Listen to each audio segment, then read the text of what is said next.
somewhere beyond the shores of our own existence. We're the one making all this happen. Just do what Zane tells you. Follow the signal. Is all this really coming out of my head? The dark place is playing tricks on you. I made my way across. Having thought to have vanquished the dark presence and saved his wife, Alan Wake must now find a way to escape a prison of his own twisted design.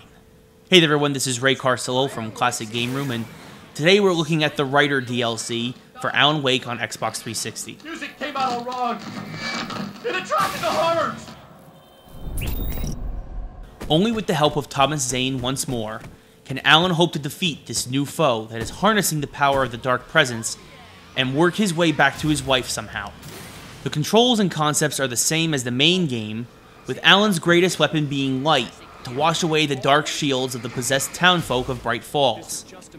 There are some interesting new nuances to this episode though of Alan Wake that help to flesh out the variety of your gameplay experience. Why they would see reason to change something that worked great to begin with, though, baffles me. The new puzzles and obstacles Alan must overcome are fitting and work very well with the game. But there are now platformer elements incorporated into the game that are needlessly difficult because the controls for Alan Wake were not designed to support a platformer. They were designed for a third-person shooter. Aside from this unnecessary addition, this final episode in the first chapter of the Alan Wake saga nicely wraps up this section of what will surely be a continuing story. A trilogy, perhaps?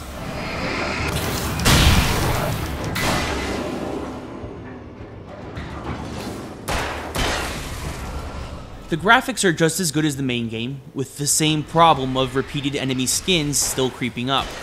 The audio still has the same actors overacting their way through the entire chapter, but it isn't horrible enough to take away from the overall experience.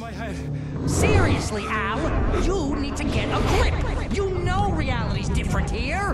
Another problem I had with the Writer DLC is that although there are a handful of collectibles, there really isn't a lot to bring you back to this for repeated playthroughs. It should only take you 1 to 2 hours to beat it, and you have to ask yourself why they just couldn't include this in the original game in the first place.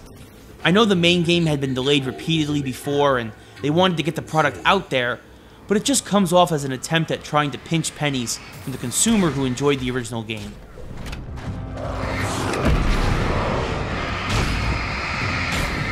If you have the pennies to spare though, and are as addicted to the X-Files, Twin Peaks, Lost hybrid story as I am, then it will definitely be worth it in terms of quality storytelling. Alan Wake, the Writer DLC, is a fitting continuation of and conclusion to this first game and what looks to be an ongoing saga. I know she has.